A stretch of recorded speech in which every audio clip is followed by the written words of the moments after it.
اللہ کے نبی اجازت دیتے ہیں کہ ابو بکر کو اندر آنے کی اجازت دی جائے. حضرت ابو بکر صدیق آئے اور نبی اکرم کے پاس بیٹھ گئے. اللہ کے نبی ایسے ہی لیٹے رہے جیسے لیٹے تھے. تھوڑی دیر کے بعد دروازے پہ پھر دستک ہوئی.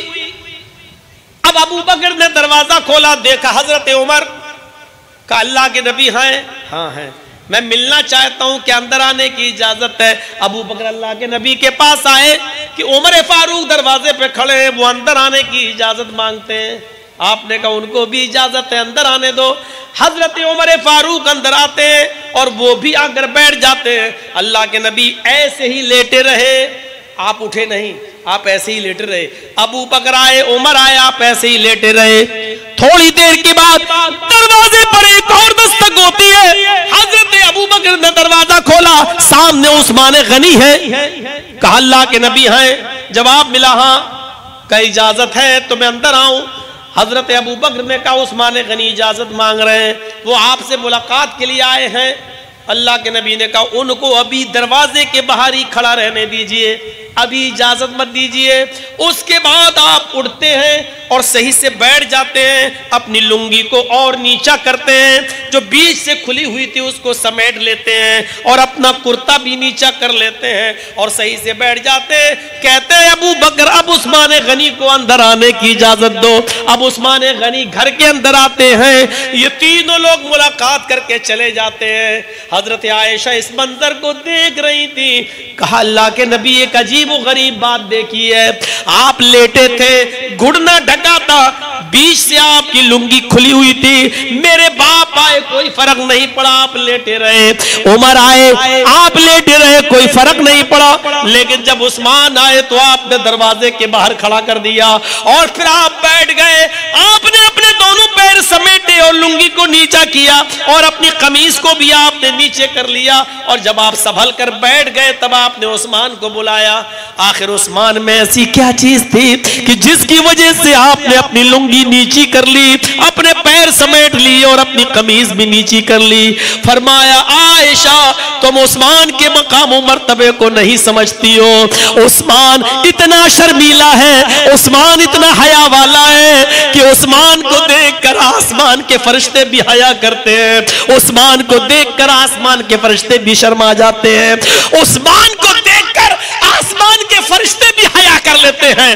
اور جب آسمان کے فرشتے عثمان سے حیا کرتے ہیں تو بھلا میں عثمان سے کیوں نہ حیا کروں, میں عثمان سے کیوں نہ شرماؤں. میرے بھائیوں غور کرو, حضرت عثمان کی شرم و حیا دیکھو. ایک مرد میں اتنی شرم و حیا ہے کہ حضرت عثمان کو دیکھ کر آسمان کے فرشتے بھی شرم و حیا کرتے ہیں, حیا کرتے ہیں عثمان کو دیکھ کر. جب ایک مرد کے اندر یہ شرم ہوتی ہے تو پھر ایک عورت ذات میں کتنی شرم ہونی چاہیے. جبکہ عورت کا معنی ہی ہے پردے کی چیز, عورت کا معنی ہی ہے شرم و حیا کی چیز. عورت کے اندر کتنی شرم ہونی چاہیے. آج مردوں سے زیادہ بے شرمی عورتوں کے اندر. عورتوں کی شرم و حیا کا اندازہ لگانا چاہیں گے آپ؟ اسلام نے کتنا خیال رکھا ہے. سنیے آئے جلسوں میں آنے والیوں, تم سنو, جلسے کے باہر جلیبیاں خریدنے والیوں سنو, چوڑیاں خریدنے والیوں سنو, جلسے کے باہر اس طرح گھومنے والی اور ایسے ایسے لڑکے تمہارے پیچھے پڑے ہوئے ہیں کہ مجھے یہ سخت جملہ بولتے ہوئے کوئی شرم نہیں آ رہی ہے, کسی قسم کی کوئی لاج اور حیا نہیں آ رہی ہے. ایسا لگ رہا ہے جیسے ایک کتیا کے پیچھے 10 کتے لگے.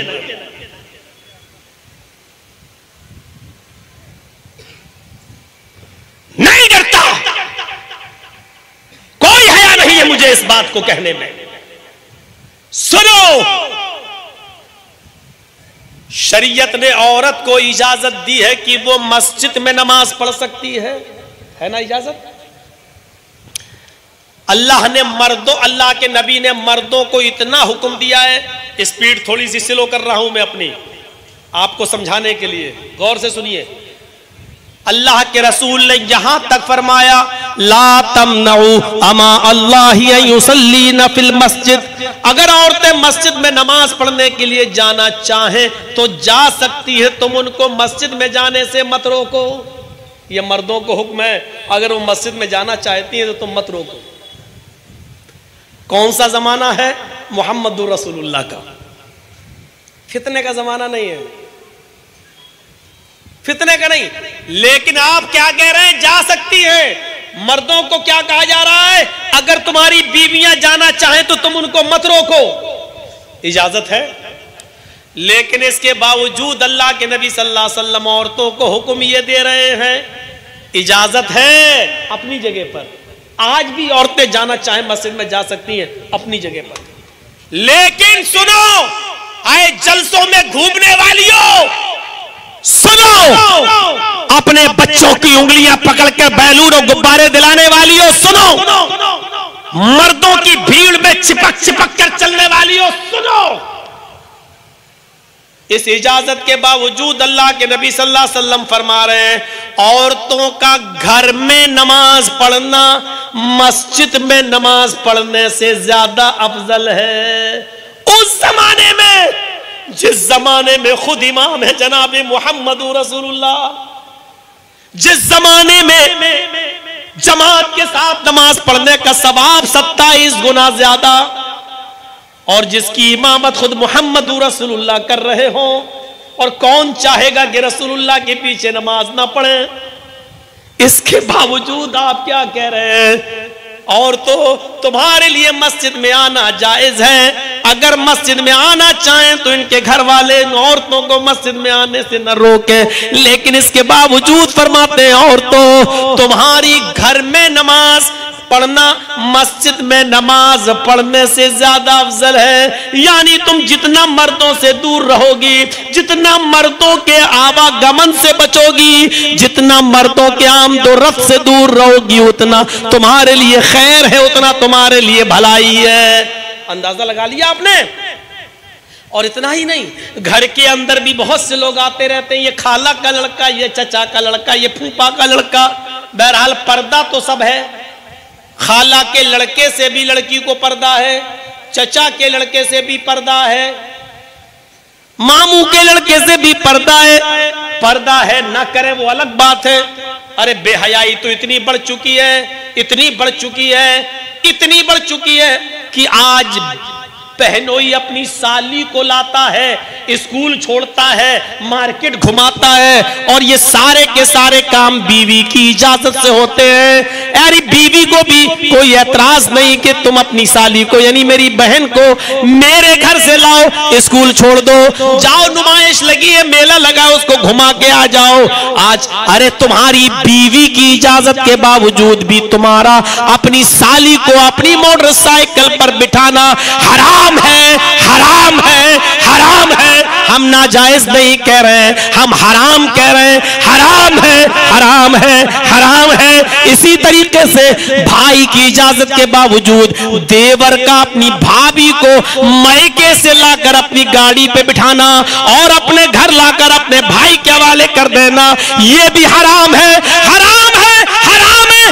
شریعت دو راستے اور دو چیزیں کبھی نہیں بیان کر سکتی ہے۔ جو شریعت دیور کو بھابھی کے لیے موت کہتی ہو، وہ شریعت بھابھی کو اپنی بائک پر گھما کر گھر سے میکے چھوڑنا اور میکے سے گھر لانے کی اجازت نہیں دے سکتی ہے۔ شریعت نے دیور کے لیے بھابھی کو موت قرار دیا ہے، بھابھی کے لیے دیور کو موت قرار دیا ہے۔ اسی طریقے سے ہم میں سالی کے لیے جیجا بھی شامل ہے، سالی کے لیے بہنوئی بھی موت ہے۔ جو موت ہے اس کو بائک پر گھمانا اور بٹھانا اور گاڑیوں پہ لے جانے کی اجازت اسلام نہیں دے سکتا ہے۔ سنو، اب گھر میں بھی خالہ کے لڑکے آتے ہیں، چچا کے، ان کے سب آنا جانا لگا رہتا ہے۔ اس لیے شریعت کیا کہتی ہے؟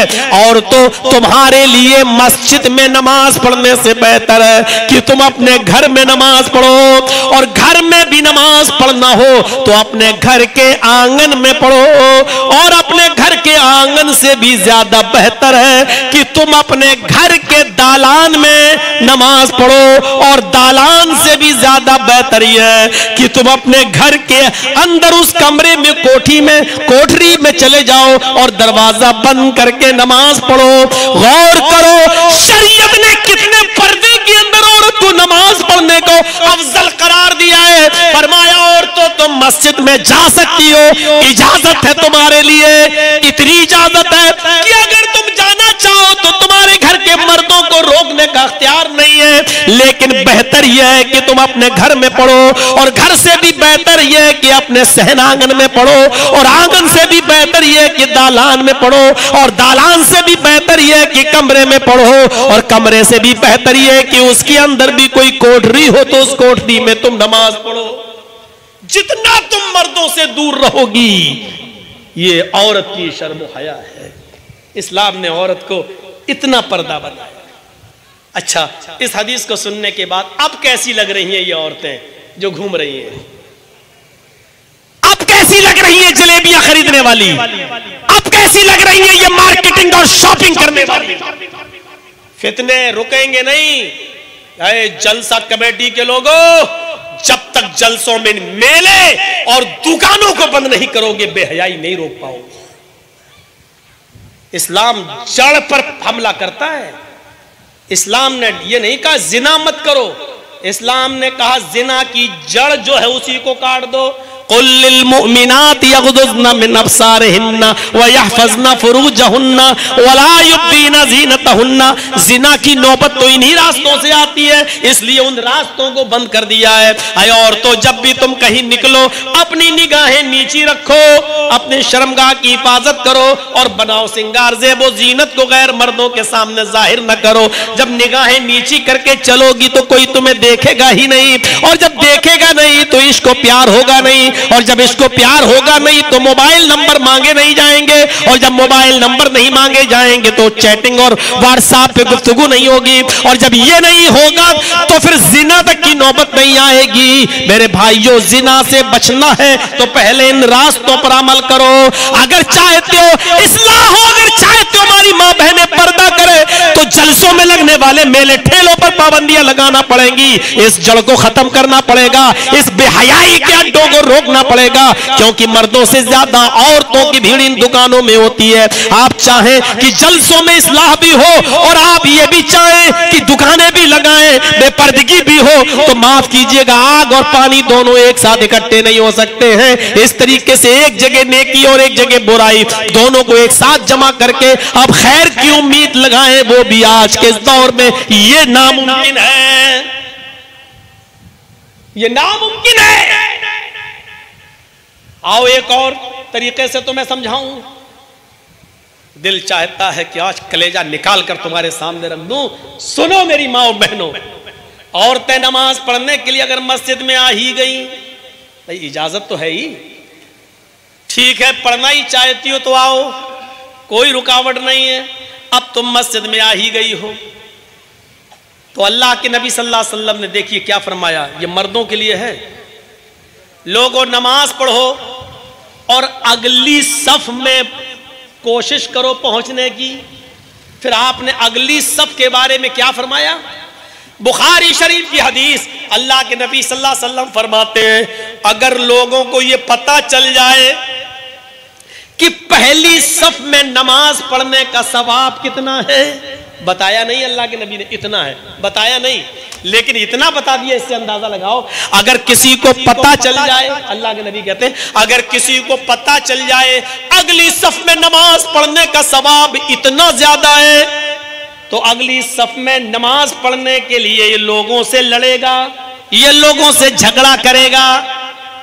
جیسے یہاں جلسے میں آگے بڑھ کر ویڈیو بنانے کے لیے جھگڑا کرتے ہیں نا، اگر پتہ چل جائے اگلی صف میں نماز پڑھنے کا ثواب اتنا زیادہ ہے تو یہ لوگوں سے لڑے گا اور جھگڑا کر کے اگلی صف میں جانے کی کوشش کرے گا، یہاں تک کہ قرآن دازی کی نوبت آ جائے گی، پرچیوں میں نام لکھے جائیں گے، جس کا نام آئے گا اس کو اگلی صف میں جانا پڑے گا۔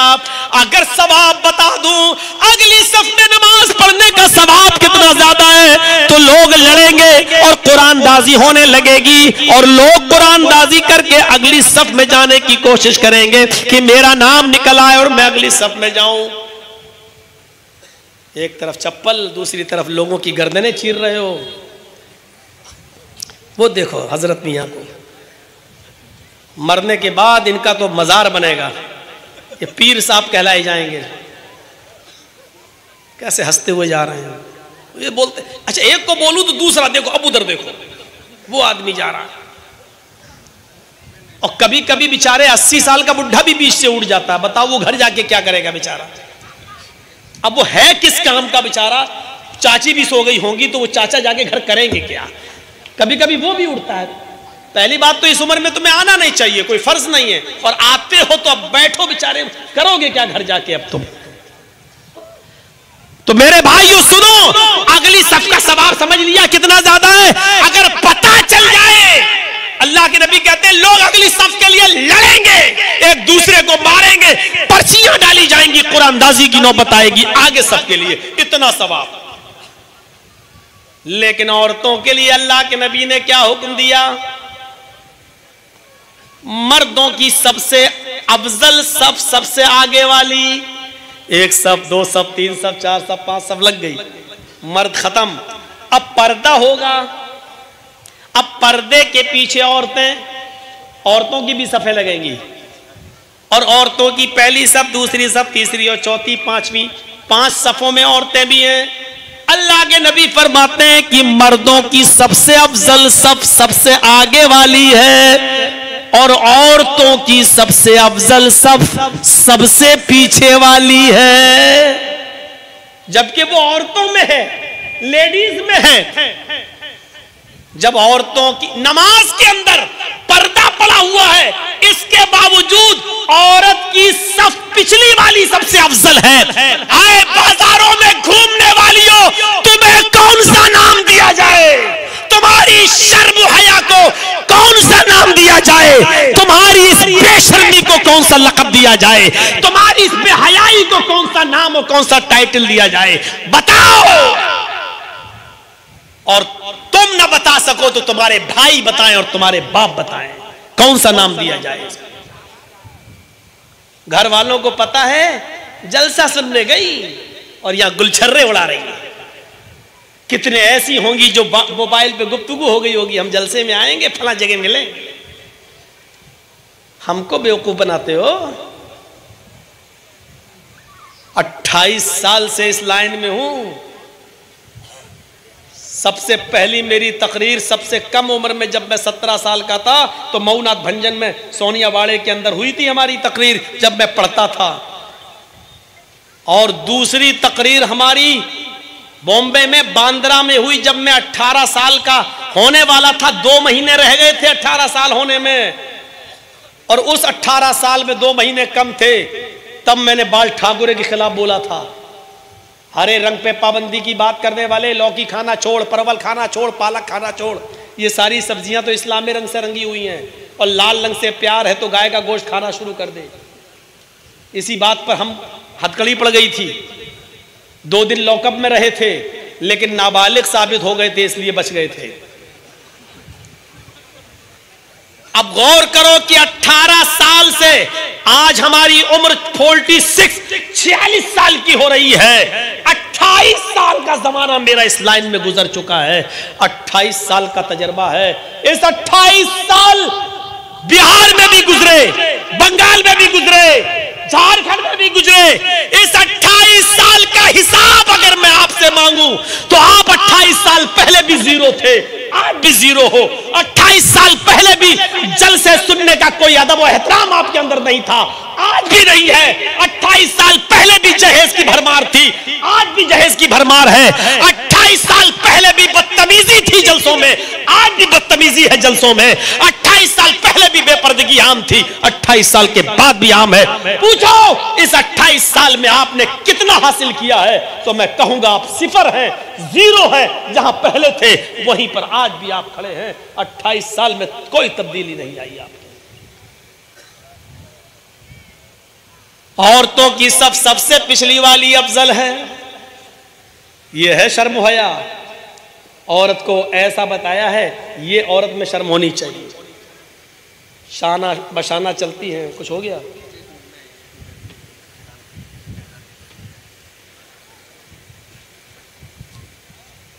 بھائی کچھ بچے چلے جائیں یہ تو پہلا کام ہے بھائی.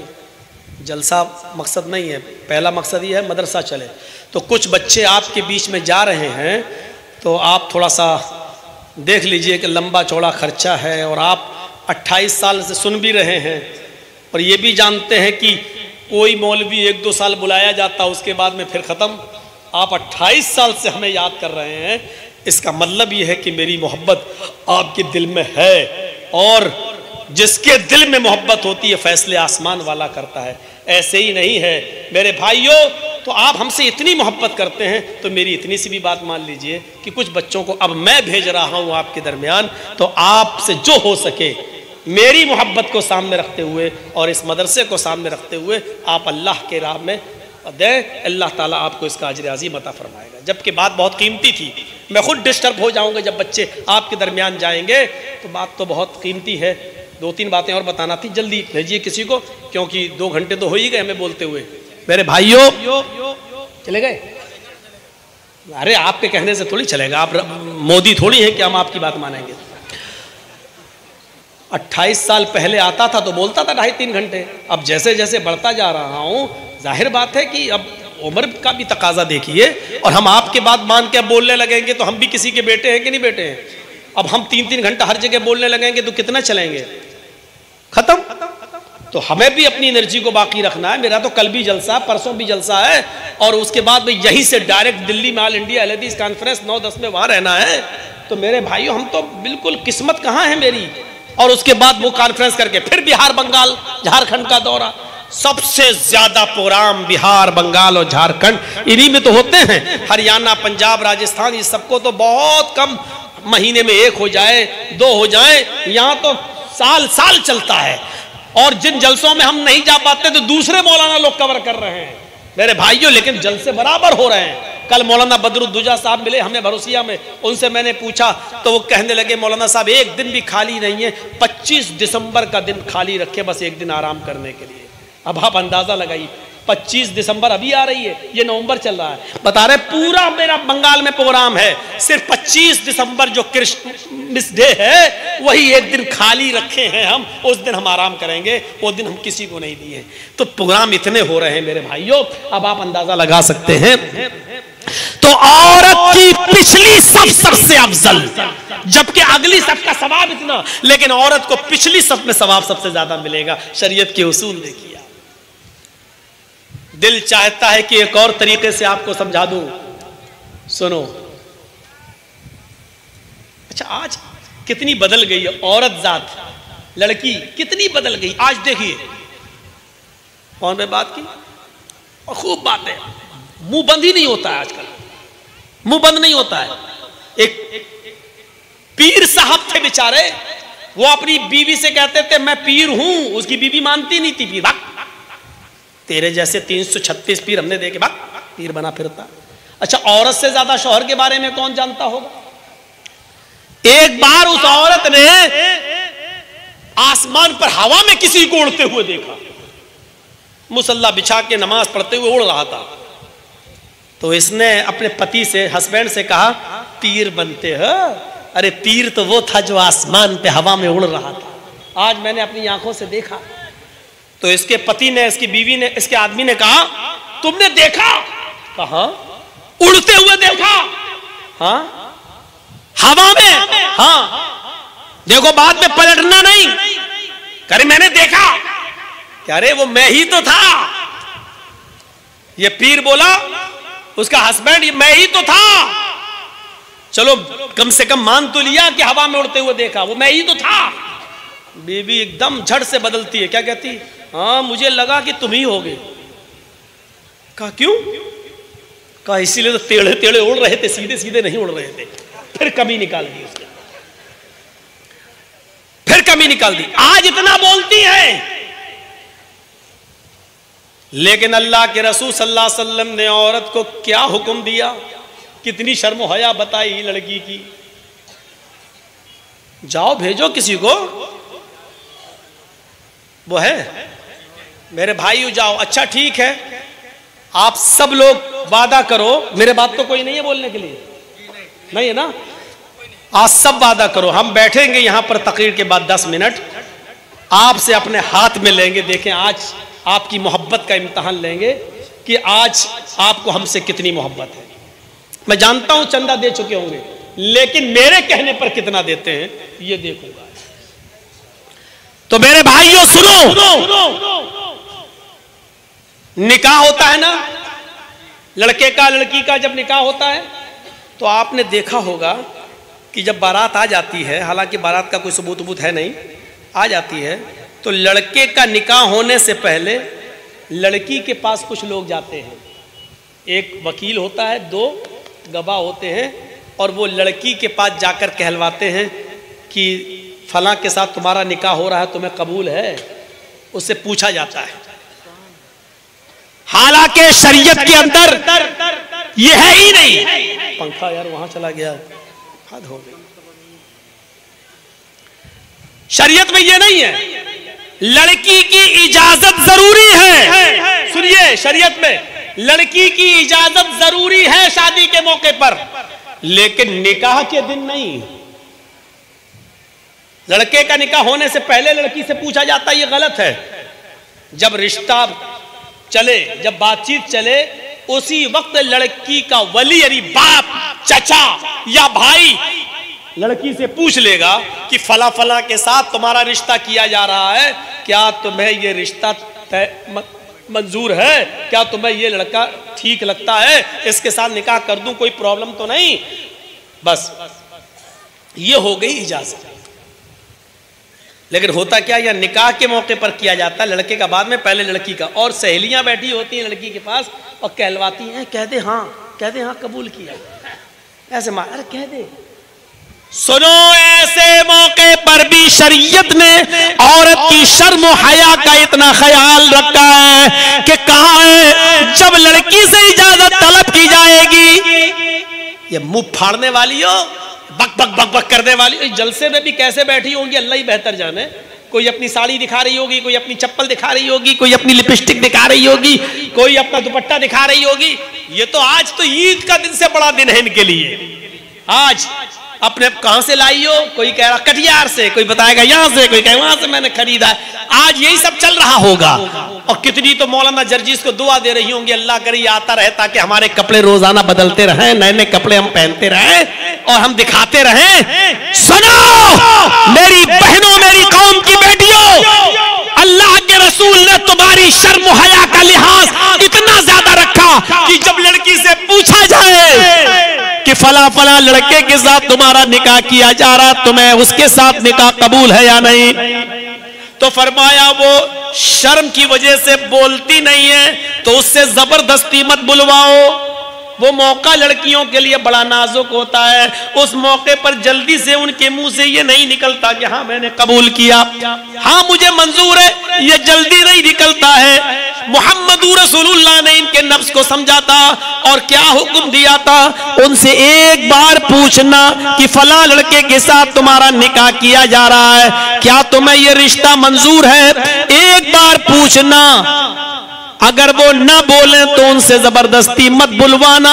اذنها سماتها، اگر وہ خاموش رہ جائیں تو یہی ان کی اجازت ہے، خاموشی ہی کوئی اجازت سمجھ لینا. میری قوم کی بیٹیوں، میری بہنوں، محمد رسول اللہ صلی اللہ علیہ وسلم نے تمہیں اتنا شرمیلا مانا ہے، فرمایا کہ اگر کوئی لڑکی نہیں کہہ پا رہی ہے کہ میں نے قبول کیا تو اس کی خاموشی کو ہی اس کی اجازت مان لینا، اس سے زبردستی مت کہلوانا. یعنی عورت کی زبان سے زبردستی بھی مت نکلوانا کہ میں نے قبول کیا. یہ شرم و حیا ہوتی ہے لڑکیوں کے اندر، عورتوں کے اندر. لیکن افسوس یہ ہے کہ آج خود موبائلوں پر پرپوز کر رہی ہے، ایک دوسرے کو آفر دے رہی ہیں، گفتگو کر رہی ہیں اور رات رات بھر باتیں چل رہی ہے، چیٹنگ چل رہی ہے. اب سردیوں کے دن آئیں گے، کمبل منہ پہ ڈھک کر اندر لحاف کے اندر، رجائی کے اندر جا کے چیٹنگیں چلیں گی، رات رات بھر گفتگو چلے گی. میری بہنوں، شریعت شریعت نے تمہیں کتنا شرمیلا مانا ہے، شریعت کے اوپر عمل کرو، ورنہ یہ بے پردگی کا ماحول تمہیں رسوا کر دے گا۔ میں نے کئی جگہ بتایا، تمہیں بھی بتا دوں، 3 لاکھ لڑکیوں نے مہاراشٹر کے اندر 3 لاکھ لڑکیوں نے مہاراشٹر کے اندر کورٹ کے اندر اپلیکیشن دے رکھی ہے کہ میں غیر مسلم لڑکوں کے ساتھ نکاح کرنا چاہتی ہوں، اگر نکاح کے وقت میرا باپ انٹرفیئر کرے یا میرا بھائی تو ان کی بات بالکل نہ مانی جائے، میں 1 سال کے بعد بالغ ہو جاؤں گی، میں 6 مہینے کے بعد بالغ ہو جاؤں گی، لہٰذا میرا نکاح میری مرضی کے مطابق غیر مسلم لڑکوں کے ساتھ ہوگا، میرے باپ کو دخل کا اور میرے بھائی کو دخل کا کوئی حق حاصل نہیں ہوگا۔ یہ 3 لاکھ اپلیکیشنیں مہاراشٹر کے اندر کورٹ کے اندر پہنچ چکی ہیں، یہ اسی بے پردگی کا نتیجہ ہے۔ اور آپ کتنا رونا روئیں گے، اگر آپ رونا ہی چاہتے ہو تو اس واقعے پر روئیے کہ مئونات بھنجن کی سرزمین پر ایک لڑکی ہے، عالمہ ہے، فاضلہ ہے، مدرسے سے پڑھی ہوئی ہے، قرآن پڑھ کے تفسیر پڑھ کے نکلی ہے، بخاری اور مسلم پڑھ کے نکلی ہے، عالمہ اور فاضلہ کی ڈگری لے کر نکلی ہے۔ آپ کو معلوم ہونا چاہیے، جیسی وہ عالمہ بن کر نکلی اور وہاں ایک کانوینٹ اسکول میں پڑھانے جانے لگی، ایک کانوینٹ اسکول میں اس کی نوکری لگ گئی، انگلش میڈیم اسکول میں وہ انگلش کی ٹیچر بن گئی، اور وہیں پڑھاتے پڑھاتے اس عالمہ اور فاضلہ لڑکی کا پیار اور عشق ایک ہندو لڑکے کے ساتھ ہو گیا، اور اتنا یہ ہندو لڑکے کے ساتھ عشق بڑھا کہ اس لڑکی نے کانوینٹ اسکول سے بھاگ کر اس لڑکے کے ساتھ ساڑی پہن کر مندر میں جا کر اپنی مانگ میں سندور لگا کر بھگوان کو مندر کے بھگوان کو ساکشی مان کر ہندو رسم و رواج اور ریتی کے مطابق 7 پھیرے لے کر نکاح کر لیا اور شادی کر لی۔ کتنا رونا روگے، روئیے، اگر رونا ہے تو اس واقعے پر روئیے، اگر رونا ہے اور ماتم کرنا ہے تو اس حالت پر روئیے کہ اب ہماری عالمہ اور فاضلہ لڑکیاں بھی محفوظ نہیں رہی۔ کیا کرو گے؟ آج جرجیت صاحب کی باتیں تمہیں بری لگ رہی ہوں گی، لگتی رہے میری بلا سے، لیکن غور کرو کہ اس عالمہ اور فاضلہ لڑکی کا کیا قصور تھا؟ یہ تو پردے میں رہتی تھی، لیکن جب اس کو کانوینٹ کا ماحول دے دیا تو پھر یہ فرار ہو گئی اور بھاگ گئی۔ اس کے باپ نے بھلے ہی کہہ دیا کہ مرتے دم تک میرا اس کا ساتھ چھوٹ گیا ہے، وہ میرے لیے مر چکی ہے۔ آج میرے بھائیوں، ہم اپنی بیٹیوں پر نظریں ڈالیں کہ کون سے اسکولوں میں پڑھ رہی ہیں، ہم اپنی لڑکیوں پہ نظریں ڈالیں اور بہنوں پہ نظریں ڈالیں کہ ہم ان کو کہاں پڑھا رہے ہیں۔ کو ایجوکیشن تو نہیں ہے، لڑکے اور لڑکیاں ایک ساتھ تو نہیں پڑھتے ہیں، اور پڑھتے بھی ہیں تو ان کو چھوڑنے کون جاتا ہے اسکول اور لینے کون جاتا ہے اسکول؟ اسکول کی کینٹین میں کہیں لڑکیاں لڑکوں کے ساتھ بیٹھ کے چائے تو نہیں پی رہی ہیں۔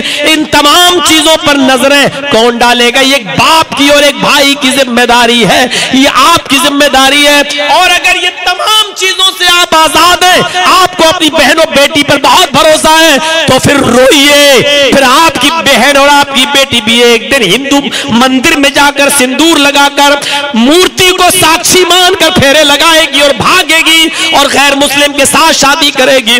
اس وقت رونا بیکار ہے، آج رو لیجئے اور آج ہی احتیاط کر لیجئے، آج ہی اپنے بہنوں بیٹیوں پر کنٹرول کیجئے۔ اینڈرائیڈ موبائل ان کے ہاتھوں سے چھینیے، واٹس ایپ اور میسنجر اور فیس بک چلانے کی انومتی اور پرمیشن ان کو مت دیجئے۔ اگر آپ ایسا کرتے ہیں تو امید رکھیے کہ ہماری بہنیں اور بیٹیاں محفوظ ہیں، اور اگر آپ ایسا نہیں کر سکتے ہیں تو ڈریے، ہماری لڑکی کبھی بھی ہمارے سماج کو بدنام کر سکتی ہے، ہمیں بدنام کر سکتی ہے، ہمیں رسوا کر سکتی ہے، کبھی بھی اور کسی بھی وقت۔ کہاں گیا وہ پردہ؟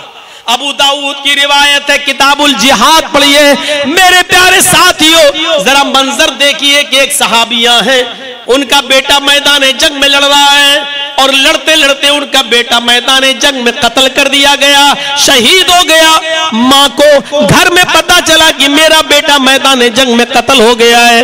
ماں نے جلدی سے چادر اوڑھی، اپنا چہرہ چھپایا اور اپنی ایک آنکھ بھی ڈھک لی، ایک آنکھ کھول لی تاکہ راستہ دکھے، اور چلنے لگی اور اپنے بیٹے کی تلاش میں جانے لگی اور اپنے میدان جنگ میں پہنچ گئی۔